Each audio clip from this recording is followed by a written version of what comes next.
안녕하세요. 반갑습니다. 여러분의 든든한 학경메이트 D라인 송쌤입니다. 이번 시간에는 저번 시간 골격계에 이어서 근육계에 대해서 살펴보는 시간을 가져볼 건데요. 근육계라고 하면 우리 인체 체내에는 약 600개 정도의 근육이 존재하고 있는데 그중에서 한 400개 정도의 골격근, 그리고 한 200개 정도의 평활근, 내장근이라고도 부르는 그런 근육과 좀 특별한 녀석이 하나 있습니다. 심근, 우리 심장 근육이 하나 있는데요. 이 녀석들에 대해서 전체적으로 한번 살펴보고, 그 다음에 근육이 하는 역할들, 근육이 하는 운동의 역할들, 어떤 것들이 있는지 간략하게 시험에 나오는 것들만 쏙쏙 뽑아서 살펴보도록 하겠습니다. 자, 살펴봅니다. 첫 번째, 근육의 종류와 기능에 대해서 우리가 하나씩 보시는데, 자, 제가 방금 우리 몸 안에 근육은 총 600개 정도가 존재하는데 그 중에 400개 정도는 골격근이라고 말씀을 드렸어요. 이 골격근이란 건 말 그대로 뼈에 붙어 있는 근육입니다. 그래서 이건 여러분들이 뭘 연상하시면 되냐면 갈비살 연상하시면 어떨까요? 우리 고기 드실 때 갈비에 붙어 있는 아주 맛있잖아요, 그죠? 이 갈비살 같은 경우 연상하시면 쉬우실 건데, 이 골격근이라는 건 뼈에 붙어 있는 근육들이기 때문에 마음대로 움직이는 게 가능합니다. 그래서 우리가 뭐라고 부르냐면 수의근이라고 불러요. 내 의지를 받아들인다는 이야기죠. 내 의지를 받아들여서 내 마음대로 내가 움직이고 싶은 대로 움직일 수 있는 근육이다. 이게 골격근이고, 갈비살 연상하시면 돼요. 갈비살 연상하실 때 있나요, 없나요? 약간 가로무늬가 가 있어요. 그죠? 그래서 우리가 그거를 횡문은 다른 말로 가로무늬근 이런 표현을 씁니다. 횡문근, 가로무늬근이고, 두 번째로 내 의지대로 움직일 수 있어서 수의근이라고 표현한다는 거고요. 자, 마지막으로 얘네는 기본적으로 감각신경과 운동신경에 지배를 받습니다. 이거 무슨 말이냐? 내가 뭔가를 만졌어요. 즉 느꼈죠. 뜨겁다, 차갑다, 딱딱하다, 부드럽다. 감각신경이 인지를 합니다. 그 인지된 감각신경이 어디에다가? 제 대뇌에다가 이거 뜨거워, 차가워 바로 신호를 보내줘요. 그러면 제 대뇌에서 그걸 인지를 하고, 자, 뜨거우면은 또는 너무 차가우면은 아차가면서 손 떼실 거 아니에요. 자, 이 떼는 게 제 대뇌에서 운동신경을 통해서 바로 지금 움직여서 피해라고 신호를 보내주는 거죠. 감각신경과 운동신경의 지배를 받는다라는 표현은 제 대뇌에 직접적인 통제를 받고 있다. 여기 수의근이다라는 말과 결을 같이 하고 있다. 이렇게 이해하시면 되겠습니다. 자, 그 다음 보실게요. 자, 두 번째 이제 이거는 평활근인데요. 골격근의 경우에는 그 갈비에 붙어 있는 근육들을 생각하시면 이해하시기가 쉬우실 거다라고 말씀을 드렸었고요. 이 평활근의 경우에는 상을 연상하시면 조금 이해가 쉽습니다. 참 소장이나 대장 같은 경우를 살펴봤을 때 이 소장이나 대장을 내 마음대로 움직이는 건 불가능하죠. 지들이 멋대로 움직입니다. 그죠? 배고프다고 꼬르륵 소리 날 때 내가 이 소리 내고 싶어서 내는 게 아니라는 거죠. 지들이 알아서 배가 고프면 장 안이 텅텅 비어 있어. 운동을 할 때 비어 있기 때문에 그냥 단순하게 공기가 지나가는 소리에 불과합니다. 그게 꼬르륵 하는 소리죠. 자, 어쨌든 이 꼬르륵 소리 나는 게 싫다고 해서 내가 통제하는 게 불가능하더라. 즉 내 의지대로 움직이는 게 불가능하더라라고 해서 이 평활근, 다른 말로 내장근이라고 부르는 근육은 불수의근이라고 부릅니다. 즉 내 의지를 받아들이지 않는 근육이다. 이런 의미로 이해하시면 되고요. 자, 두 번째, 곱창의 경우에는 좋아하시는 분들도 있고 싫어하시는 분들도 있으실 수는 있겠지만 그래도 한 번쯤은 보시진 않으셨을까요? 곱창을 살펴보면 아까 갈비하고는 다르게 얘는 무늬가 아무것도 없어요. 그냥 민무늬입니다. 그래서 우리가 이 평활근은 다른 말로 민무늬근이라는 표현을 쓰고 있어요. 아까 골격근은 갈비살 연상하시고요. 그 다음에 평활근은 곱창 연상하시면 이거는 무늬가 있다 없다 좀 암기하시는데 좀 도움이 되실 것 같습니다. 자, 마지막으로 얘는 자율신경의 지배를 받아요. 여기 골격근은 내 의지로 움직일 수 있어서 감각신경과 운동신경의 지배를 받았었는데 이 평활근의 경우에는 그러니까 제가 제 마음대로 통제를 못한다 그랬잖아요. 여기서의 자율의 의미가 무슨 뜻이냐면 내 의지하고 상관없이 지들 스스로 자율적으로 그냥 자율주행한다고요. 그냥 자율주행하는 거. 지들 멋대로 움직인다. 이 자율신경에는 우리가 나중에 신경계에서 한번 되짚어 보겠지만 한 것만 짚고 넘어가 볼게요. 자, 여기 보시면은 교감신경과 부교감신경의 지배를 받는다고 나옵니다. 자, 그럼 교감신경은 뭐고 부교감신경은 뭐냐? 그냥 간단하게 이해하세요. 교감신경은 여러분들이 흥분하거나 긴장하거나 놀랐거나 이럴 때 나타나는 반응 양상들을 생각하시면 되고요. 그 다음에 부교감신경은 여러분들이 편안하게 안정된 상태일 때, 이완된 상태일 때를 연상하시면 조금 더, 자, 여러분들 긴장하시면 눈 커져요. 그렇죠? 내가 크게 뜨고 싶어서 뜨는 게 아니라 놀라거나 해서 눈이 커지게 됩니다. 여러분 편안하게 이완된 상태일 경우에는, 안정된 상태이실 경우에는 눈을 개슴츠레하게 뜨시는 경우가 많죠. 자, 여러분 긴장하시면 심장 박동 빨라집니다. 그건 교감신경. 자, 여러분 편안하게 이완된 상태일 때는 심박동 느려져요. 이거는 부교감신경. 자, 여러분들 긴장하시고 화장실 가고 싶어져요. 가고 싶어서 가는 게 아니라 긴장해서 가게 되는 거죠. 교감신경이 반응해서 그렇다는 거고. 자, 여러분 긴장하시면 숨을 못 하십니다. 이거 왜 그래요? 교감신경이 반응해서 그렇다는 거예요. 여러분들이 하고 싶어서 하는 게, 우리 내장근, 즉 평활근의 경우에는 내 의지로 통제가 되지 않고 지들이 멋대로 저 교감신경과 부교감신경의 반응에 따라서 움직인다라는 의미입니다. 이렇게 살펴보시고, 자, 그 600개 중에서 약 599개는 이 골격근과 평활근이에요. 나머지 딱 하나 남아있는 게 뭐냐면 심근입니다. 얘는 자동능이라는 걸 가지고 있어서 자기 혼자서 여러분의 뇌의 반응과 상관없이 계속 움직입니다. 언제부터 언제까지? 태어나서 죽을 때까지. 오, 참 어떤 면에서는 좀 많이 불쌍한 녀석이다. 좀 이런 생각이 들기도. 이 심장의 크기는 여러분들 그 왼손 이렇게 주먹 가볍게 한번 쥐어보시면 그 정도 크기 정도밖에 안 돼요. 이제 태어나서 죽을 때까지 계속 혹사를 하게 되는데, 얘만 방금 우리 몸의 근육의 시스템 크게 두 개예요. 골격근이거나 평활근이거나 가로무늬가 있거나 밑무늬거나 수위근이거나 불수위근이거나 둘 중에 하나인데, 얘만 그 시스템에서 벗어나 있습니다. 자, 어떤 특성을 가지고 있는지 봤더니, 자, 우리가 심장을 해부를 해봤어요. 해부를 해봤더니 얘는 횡문근, 즉 가로무늬가, 골격근인 경우에는 가로무늬는 수위근이었잖아요. 근데 내가 내 심장 뛰는 거 내 마음대로 컨트롤 가능해요? 불가능해요. 자, 불가능하니까 무슨 근이다? 불수위근이다 라는 거고요. 심장 뛰는 거, 여러분 내가 강제로 심장 뛰는 거 멈출 수 없어요. 자기 혼자서 끝까지 뜁니다. 자, 무슨 신경의 지배를 받는다? 그 자율신경의 지배를 받는다. 자율신경 중에서도 여러분 긴장하면 빨라지는 거, 교감신경. 편안할 땐 늦어지는 거, 부교감신경. 이렇게 자율신경의 지배를 받고 있다. 이렇게 우리가 골격근, 평활근, 일단 심근 이 세 가지를 알아봤는데요. 이 세 가지에 대해서 정리가 끝나시면 일단은 근육계는 절반은 끝났다. 이렇게 보셔도 좋습니다. 자, 그 다음 보실게요. 여기 이제 우리가 한눈에 보시기 쉽게끔 정리를 좀 해놨는데요. 골격근은 횡문근, 가로무늬가 있고 수위근이고, 우리 대뇌에 직접적인 지배를 받는 감각신경과 운동신경의 지배를 받는다더라. 자, 평활근은 아무런 문제가 없었어요. 곱창 연상하시면 됐고, 불수위근, 내 의지대로 움직일 수 없었고요. 자율신경의 지배를 받았습니다. 자, 대부분은 우리 근육계의 시스템은 이 골격근과 평활근의 시스템, 두 가지 시스템 중에 하나인데, 유일하게 누구 하나만, 심근 하나만 다르다더라. 이렇게 정리하고 넘어가시면 되겠네요. 자, 그리고 우리 근육 중에서 또 우리가 살아가는 데서 필수적인 근육 또 하나 체크하고 넘어갈게요. 우리가 살아가는 데 있어서 일단 숨 쉬어야 사람이 삽니다. 그렇죠? 이렇게 숨 쉬는데 있어서 가장 주요한 역할을 하는 것. 첫 번째는 횡격막 찾아주시면 되겠어요.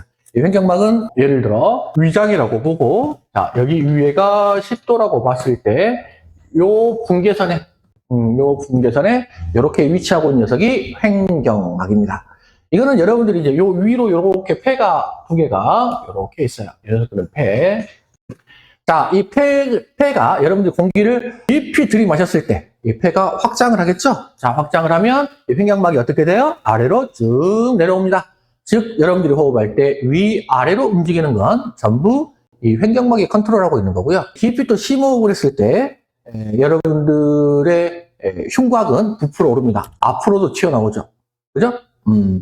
자, 즉, 이 앞으로 전후로 우리 흉곽이 튀어나오는 것은 전부 이 늑간근이 관여해서예요. 자, 다시 한번 정리하고 갈게요. 여러분들이 숨 쉴 때, 그 근육이 위아래로 움직이는 것은 횡격막이 관여하고 있고요. 전후로 움직이는 것은 늑간근이 관여합니다. 그래서 우리가 호흡을 하는데 사용되는 주요 근육 두 개를 찾아라 라고 한다면 횡격막과 늑간근 두 개를 찾으세요. 근데 여러분이 만약에 편안하게 안정된 상태에서 자연스럽게 호흡을 하실 때 뭐 흉부 쪽이 과도하게 부풀어오는 경우는 드물죠. 그냥 횡격막만 움직이는 경우 케이스가 많습니다. 그래서 시험 문제에서 안정 시 주로 사용되는 호흡근이 뭐냐라고 나왔을 경우에 이 횡격막과 늑간근 중에서 뭘 찾으셔야 되겠어요? 당연히 이 횡격막을 찾아주셔야 됩니다. 전으로 움직이는 경우에는 대부분 심호흡할 때 깊이 좀 들이마실 때 전으로 크게 움직이는 거고 평상시에는 위아래로 움직이는 걸로 끝나는 경우가 정리 한번 한 줄 요약하고 갑니다. 우리가 호흡하는 데 있어서 주로 사용되는 근육을 두 가지 찾아라. 횡격막, 늑간근 두 가지 찾으시고요. 자, 우리가 안정시에 사용되는 주요 호흡근을 하나만 찾아라 라고 한다 그러면 횡격막 찾으시면 되겠습니다. 자, 다음 넘어갑니다. 자, 그 다음에 이제 우리가 근육이 하는 역할들이 뭐가 있느냐 이거를 좀 살펴보셔야 되는데요. 자, 우리가 근육이 하는 역할은 일단 운동과 자세. 저번 시간에 저희가 골격계를 잠깐 살펴봤었는데요. 골격계에서도 마찬가지로 지주기능이라든지 운동기능 같은 게 있었어요. 우리 뼈가 혼자서 그 기능을 할 수 있는 건 아니고 근육이랑 서로 같이 협동해서 운동이라든지 자세를 잡는 게 가능해진다 라고 보시면 되겠고요.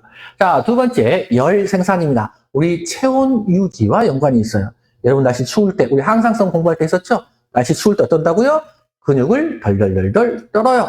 자, 떨면서 뭐가 발생한다? 열이 발생한다. 여러분이 드시는 영양소 중에서 거의 한 70, 75% 정도는 전부 이 열 생산에 소모되고 여러분의 체온을 유지하는데 쓰이고 있다. 이렇게 보시면 됩니다. 극단적으로 이야기해보면 여러분들 다이어트 하실 때 더울 때와 추울 때 어느 쪽이 다이어트가 잘 될까요? 물어보게 되면 대부분 더울 때 말씀하시는 분들이 좀 많으시더라고요. 추울 때는 잘 안 움직이니까 살찌고 더울 때는 뭐 땀 많이 흘리니까 살 빠지고 뭐 이렇게 대답하시는 경우를 간혹 보는데 사실 그거 정반대예요.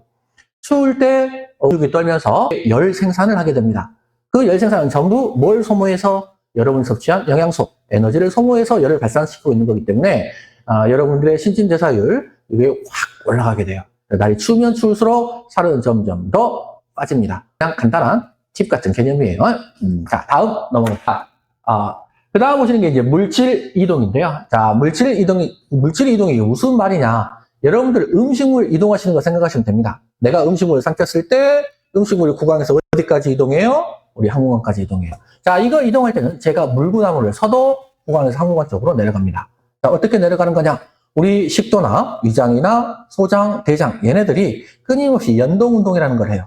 끊임없이 연동운동이라는 걸 하면서 즉 근육의 수축과 이완 운동을 통해서 음식물을 어디로? 항문관 쪽으로 아래로 내려보냅니다. 제가 뭘 하더라도 물구나무를 서더라도 물질 이동의 개념인 거고요. 단순하게 음식물만 있는 게 아니라 여러분 뭐 심장 뛰는 거, 혈관, 수축과 이완되는 거 여러분 전부 다 물질 이동 근육의 역할과 관계가 있다 짚고 넘어가시면 되겠네요. 자, 다음 페이지. 자, 그 다음에 우리 근육이 하는 운동에 있어서 능동운동, 수동운동 그 다음에 뭐 등장성 운동, 등척성 운동 이런 운동들이 있는데 자, 일단 능동과 수동운동의 경우에는 여러분이 구별하기가 좀 쉬운 게 환자분이 스스로 움직여서 운동하면 능동운동인 거고요. 자, 환자분이 못 움직이세요. 그래서 여러분들이 잡고 뭐 관절 움직여 주시든 막 이렇게 해드렸어요. 이런 건 이제 우리가 수동적 운동이다 이렇게 부르는 거라 능동운동과 수동운동의 개념은 그렇게 어렵진 않습니다. 우리가 로 운동에 대해서도 그 항상성 하시면서 로 운동에 대해서도 어느 정도 학습한 부분이 있었고요. 자, 그래서 이번 시간에 살펴보실 것은 등장성 운동과 등척성 운동에 대해서 잠깐 알아보고 가겠습니다. 첫 번째, 이 등장성 운동과 등척성 운동 구별하실 때는요, 그냥 딱 하나 가지고만 구별하세요. 관절 썼냐 안 썼냐. 자, 관절을 썼으면 등장성 운동이고요. 관절을 쓰지 않았으면 등척성 운동으로 부르시면 됩니다. 팔은 예를 들어 여러분들이 이게 팔을 이렇게 굽혔어요. 이거 무슨 운동이에요? 등장성 운동인데 팔꿈치 먼저 썼잖아요. 자, 이렇게 빠르게 손을 편 상태에서 주먹만 쥐었다 폈다. 자, 여기다가 전완 쪽에다가 손을 대시고 주먹을 쥐었다 폈다 하시면 여기 전완근이 수축과 이완을 반복하는 게 느껴지십니다. 요게 등척성 운동이에요. 둘 중에 효율이 더 좋은 운동을 찾아라 라고 한다 그러면 당연히 등장성 운동입니다. 관절 쓰면서 하는 운동이 훨씬 효율은 좋겠죠. 효과가 훨씬 좋은데 그럼에도 불구하고 왜 등척성 운동을 써야 할 때가 있느냐. 가령 예를 들자면 깁스를 했다고 생각해 볼게요. 자, 여기 팔에 깁스를 했어요. 자, 깁스한 상태에서 관절을 움직일 수가 없잖아요. 만약에 그대로 이제 시간이 지나서 뼈가 붙고 깁스를 제거를 했더니 이 근육이 다 빠져가지고, 마치 그냥 가시나무처럼 변해버렸습니다. 자, 그럴 경우라면 재활하는데도 시간이 많이 걸리실 거 아니에요. 그런 경우에 우리가 이 근육을 최대한 살리기 위해서 이 등척성 운동이란 걸 해주는 거예요. 미리 이렇게 해주시게 되면 근육이 빠지는 속도가 조금이라도 줄어들고 근육을 어느 정도 유지, 강화할 수 있는 운동이 등척성 운동이다. 구별하실 때 다시 이렇게 구별할게요. 등장성과 등척성은 둘 다 관절의 사용 유무로 구분하시고요. 사용하면 등장성, 사용하지 않으면 등척성. 효과가 좋고 더 효율적인 쪽은 등장성 운동이지만 우리가 최소한, 그래서 최소한이 중요해요. 최소한의 근육을 유지하고 싶을 땐 등척성 운동을 선택하시면 되겠다. 이렇게 짚고 넘어가시면 되겠습니다. 여기서 추가로 하나 더 시험에 나오는 팁들 몇 가지만 조금 알려드리고 가자면요. 다공증 환자의 경우, 골다공증 환자의 경우에는 무슨 운동을 해야 될까요? 라는 시험 문제가 간혹씩 보여요. 자, 그럴 경우에 우리 골다공증 환자는 경증 말고 좀 심하신 분들을 예시로 설명을 드려보면 창문 이렇게 열다가 뼈가 부러지시거나 아니면 잠깐 주저앉았는데 그냥 부러지시거나 기침하다가 부러지시거나 이런 경우도 생긴단 말이에요. 그러다 보니까 방금 제가 창문 열다가 뼈 부러지신다고 했잖아요. 창문 열다가 그 관절을 쓰셨어요. 그죠? 분들에게는 골다공증 환자에게는 등척성 운동을 좀 더 권장까지 좀 여러분들이 살펴보시고 가시면 좋을 것 같네요. 자, 그 다음 보실게요. 자, 그 다음 보시는 게 이제 우리가 그 근육 주사 부위 한번 체크해 보고 갑니다. 이제 근육 주사를 맞는 부위는 총 3군데예요. 자, 그 3군데가 어디냐? 첫 번째가 중둔근, 두 번째가 삼각근, 세 번째가 외측 광근입니다. 이 3군데를 주로 많이 사용하는데 사실 그 외국 같은 경우는요, 여기 중둔근, 엉덩이 주사는 잘 맞진 않습니다. 근데 우리나라에서는 왜 엉덩이 주사를 많이 놓는 편이냐, 성인들 대상으로. 외국인도 왔을 때 엉덩이 주사 맞아야 되니까 바지 좀 내리세요 하면 깜짝 놀라시는 분들 많으시거든요. 대부분 삼각근 많이 쓰시니까. 우리나라에서 엉덩이 주사를 많이 쓰는 이유는, 엉덩이 쪽에가 근육량이 많기 때문에, 주사를 놓았을 때 그 주사액이 좀 더 빠르게 잘 흡수되는 편입니다. 그래서 우리가 이제 엉덩이를 둔부 쪽을 많이 선호하고 있다. 한국 사람들이 효율성 진짜 좋아하잖아요. 그죠? 자, 어쨌든 주사 놓는 부위는 크게 3군데. 자, 첫 번째가 중둔근, 자, 두 번째가 삼각근, 자, 세 번째가 외측 광근인데 여기서 성인들 대상이야. 이게 중둔근 많이 놓을 거고요. 그 다음에 뭐 삼각근은 예방접종 놓을 때 쓰시기도 하지만 자주 쓰는 것 같진 않아요. 마지막에 쓰는 게 영아들 대상으로는 외측 광근을 많이 씁니다. 이거는 좀 부위가 다르니까 좀 체크해 놓고 가시면 좋을 것 같아요. 삼각근이라고 하면은 여기가 좀 델토이드 머슬, 여기가 지금 삼각근이거든요. 여기 보시면 여기 위쪽 부위예요. 여기가 이제 삼각근 부위고, 여러분 생각보다 좀 많이 올라옵니다. 어깨 쪽에서 아래쪽으로 내려가면은 근육보다는 그러니까 이제 그 피하 주사 놓을 때 많이 사용하시는 거고요. 자, 그 다음에 두 번째로 여러분들은 이제 그 외측 광근이 바깥쪽, 이쪽 그리고 허벅지 바깥쪽 생각하시면 될 것 같아요. 이게 이제 외측 광근이고.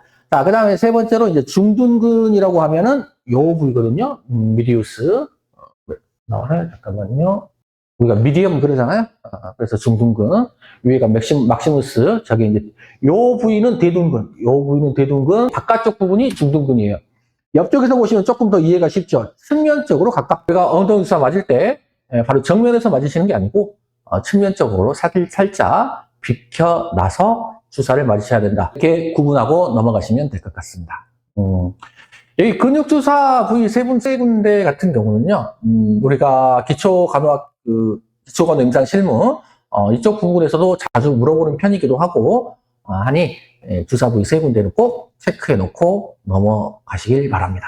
자, 그리고 아까 제가 설명을 드렸지만, 우리가 체온 유지하는 데 있어서 가장 중요한 역할을 하는 게 뭐다? 근육이다. 내가 추워서 몸을 덜덜덜 떠는 건 전부 열을 발생시켜서 제 체온을 유지하기 위해서였고, 그래서 여름과 겨울 둘 중에 우리가 다이어트하기 쉬운 쪽, 내 몸에서 에너지 소모량이 훨씬 빠른 쪽은 추운 겨울이라더라. 물론 따뜻한 방 안에만 계실 경우에는 해당 사항 없습니다. 밖에 돌아다닐 때 이야기예요.